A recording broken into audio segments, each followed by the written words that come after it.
Hey guys, Fourfinger here, and from the looks of it, they did not destroy the build that I made yesterday, I think, right? They did make some changes, and the build should still function, but keep in mind there is plenty of potential bug fixes that could make this build not work. And depending on what they fix, I have a few backup plans, which I'm going to obviously talk about if it comes to that. But for right now, let me just go over the changes and how it's going to affect us. They did change Choir of the Storm, the unique amulet we're using to proc with the potential, to now proc with Lightning Bolt instead of Greater Lightning Bolt.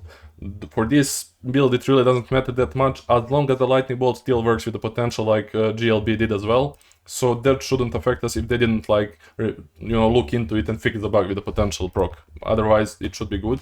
They did buff crossbows. This is a huge buff, so they made it so that they have higher damage on the base, and they also made it so the flat added damage on all of those items is way higher, so they are based on 2-handers instead of 1-hander, so this is going to be a really big damage increase. And then there's few bug fixes that are not important to us. Crossbow shot could consume more than 1 bolt, not important. Crossbow reload speed was not being affected by local attack speed modifier, also doesn't matter. And then finally somebody told me they buffed potential, and this one is not that important. It was only buffing the lightning bolt to get shock more often, but it's really not a big deal. Most of our damage, I mean not most, like 90% and more of our damage comes from the infused weapon itself, so this is really not that important. According to this, like I said, it still functions, but if they kill the unique chest, if they kill the choir and potential interaction, if they make it so that those crossbow abilities cannot count as separate instances, there are so many ways they can go about nerfing this. But for now, we're gonna assume that they didn't because it's not in the notes and carry forward. As soon as we get more information, of course, I'll update you guys. But this is not a league starter. You probably want to level with something else like bow or maybe even spear for fun, and then respec into this once you have all the pieces. Before that, I wouldn't really go and build around this. So you have nothing to lose if it doesn't work out. That's good. Now when it comes to let me just show you new press. 1 second to open my Amazon Ascendancy. The nodes I'm 100% picking is going to be those 4 here. So meaning infused weapon that we obviously need, and infused avatar to get more infusions in general. Then for the third one, we're 100% getting the critical strike chance, because we are gonna get at least 10% base crit from this, which is huge.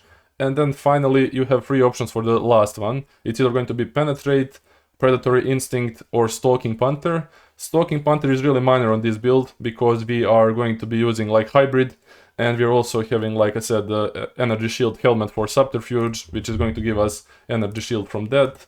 Let me just show you, yeah, from this node. So because I'm running this, I don't really have I will get probably 600 evasion on the base, which is nothing crazy. It's 2 modifiers on a ring. It's not big, but you can definitely get it if you want that 10% more chance to evade. Not bad, not good. This one is giving us 50% more damage while they have open weakness, which is approximately, from what I've seen, 33% of boss's entire HP. So if you also add some other ability to hit at certain times, you are looking at something from 16 to maybe even 30% more damage, depending how well you optimize this. So it is what it is. And then penetrate, this one really depends on your weapon. If you have really good suffixes, then decent amount of flat and accuracy, this can be potentially big. If you don't find good accuracy with other mods, then you might as well just pick the Predator Instinct like I said before, because you don't have to worry about it. We are stacking accuracy like I said, so having it on the weapon also helps with that, but it's not a big deal. We don't need too much attack speed to reach 15 attacks per second. I'll explain why that is important once we get into POB. But yeah, so my possible pick is going to be 4 here, 2 into this one, and then either 2 here or 2 here. One of those 2 depending on my weapon, and that's it. When it comes to a path of building, let me see, why do I have 2 of them open? Let me open one. This is a skill tree I'm currently running. I've been kind of I'm kind of sad I can't reach the crit nodes up here, but because there's a lot of synergies down here as well, it's not a huge deal. You can also potentially, anoint some of those. I'm not anoint, you're probably gonna anoint the storm chart, but you can get stuff from nothing to reach them, those 3 nodes. Or you can, anoint not anoint again, sorry, use Megalomaniac to get them on the jewel. So there's a lot of different ways that you can approach this, but for now, I'm sad I can't reach it, but it's not a big deal. You still have decent amount of damage from other stuff. With that being said, I did calculate for the nerfs and changes into this build. For example, the crit chance that you would get from this, I already calculated on my weapon. I know I'm gonna reach around 10% crit, so I basically made my weapon, which would usually have 9%, go up to 19. So it's already up in the formula. I also made it stuff that are on the tree, like this thing, pinpoint shot, because it's whenever you see something on path to building and it's red, that means it's not affecting your build currently. They haven't like fully implemented it. So what you can do is just add it on this side here.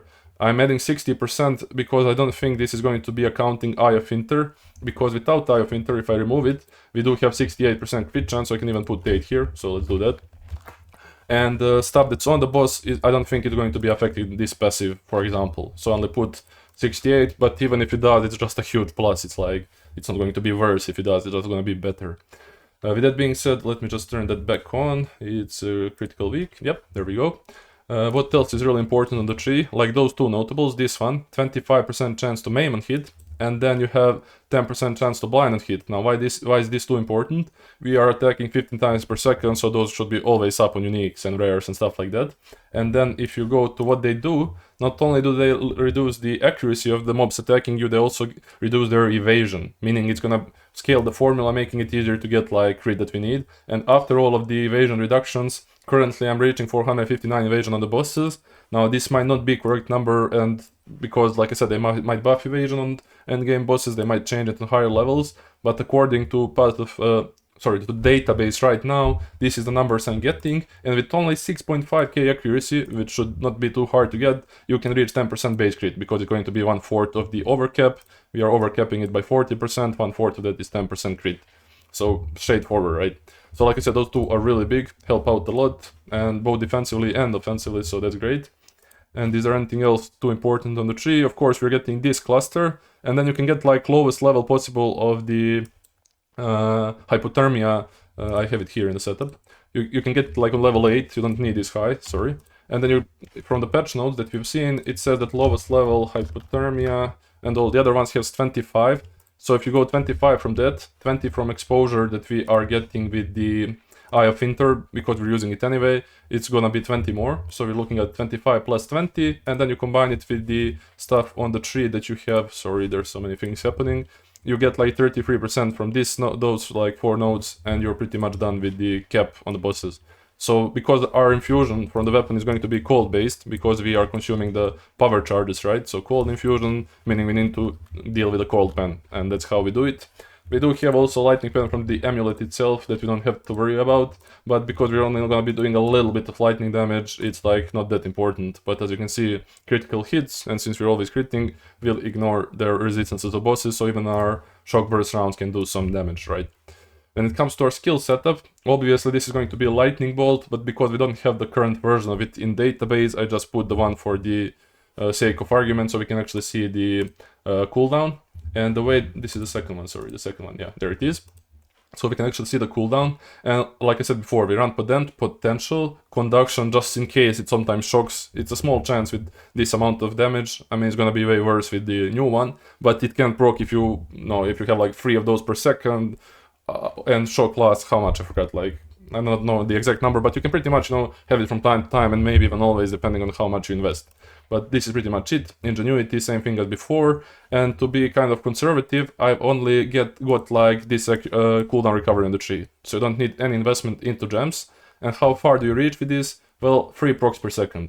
And this kind of pairs up with our shock burst rounds without too much investment as well, because we attack 15 times per second, which is approximately 3 charges per second, and this consumes 3 charges per second because it also procs 3 times. So you're looking at 60 fusions. And then also from the infused avatar, you can look at it like it's 9 infusions, because half of the time they won't be consumed. So that's really nice overall. Now let's go to the other skills. This is going to be our infused weapon skill. We just don't have a lot of new support gems and the ability itself. So I just picked 3 of the obvious ones for the damage increases. And then for the last ones, I'll place them in once we have more info. Same thing for the shock burst rounds. I can still go, more damage for it with like reload stuff, auto reload, and there's a lot of different things I can go. I mean, I'm not gonna be heavy stunning, but you get the idea. There's ammo conservation and stuff like that. You can won't have to reload as much. Different like approaches, not too important. Hypothermia even doesn't need heightened curse. Honestly, like we said before, we don't need too much mana spent on this anyway. We reach the cap. Eye of Winter, we get cold exposure from critical. We always almost crit with it per use. We get scatter shot. This is not a big deal. We already fire a bunch of projectiles. This does not make 3 initial projectiles. It just makes it so that one that spewed out have 2 more. So really not big deal. and then deceleration to make it easier to hit bosses multiple times, and of course unleash to fire 3 of them at a time whenever you use it. So really good. Herald of Ice, as we said, we're doing cold damage, and even though they kind of nerf heralds, from what I remember, they kind of made them not chain from each other. So here, the on-kill effects of herald kills can no longer trigger from kills caused by herald kills. But because we're not even running like the chain interaction anyway, it's not a big deal, right? They also, I think, did something else with Herald of Ice, if I remember. Nope, that's pretty much it. I think they probably buffed a little bit on the Ash and even the Lightning one with the Radius, but nothing too crazy overall. This is the Herald setup of obviously Magnified Effect, Cold Infusion, because I don't think we're gonna be getting much flat of the other types, and then Inevitable Critical, because like we said, without the IF Critical Weakness, we won't have the full crit on the mobs. We only have 68, and because we're not running this, you get the idea. Ghost Dance, this is going to be really cool. When you reach like 10k evasion, every time something hits you, you can restore back 500 energy shield. This is mostly why I'm running it. You have like 3k effective, and then if something hits you, 500 gets restored.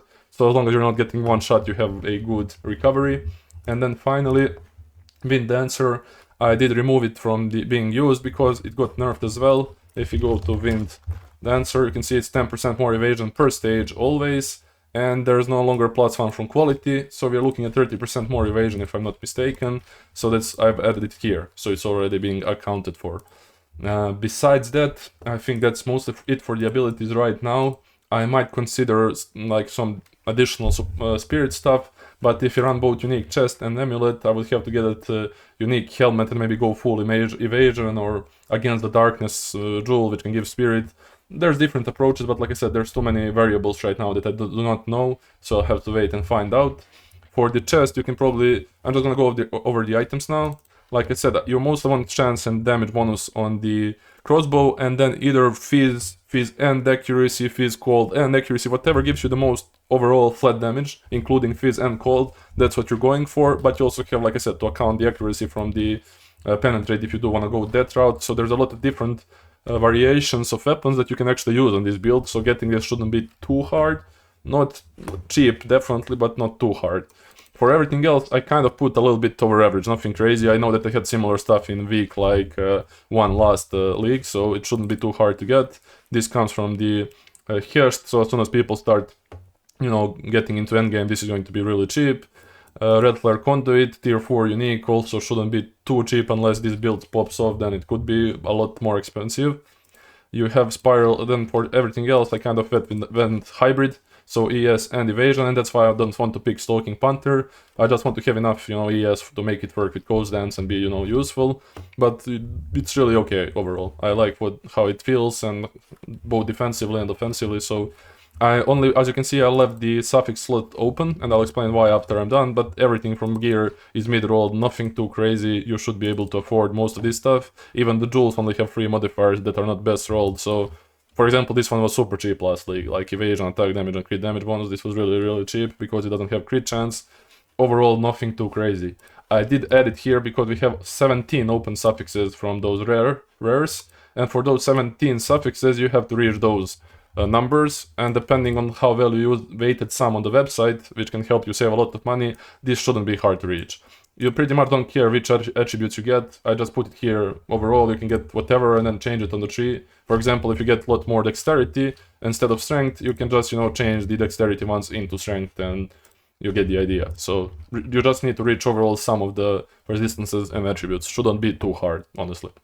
Now, if you want to add rarity on top, that would be hard, and that's why you need a lot more currency in the end game, but this is just, to get the build going and farming. Okay, this is pretty much what I was saying before. On the tree, I just removed 80 dexterity and put 80 intelligence. This would be pretty much the same thing if I just removed those nodes and made them intelligence instead. So I don't have to worry about changing stuff around. So we went over the abilities. Like I said, might add some additions. We went over how the build functions and how it goes together. It has, like I said, 77% chance to evade, really decent. 3.2k overall, like, effective H pool before it's not effective like H pool.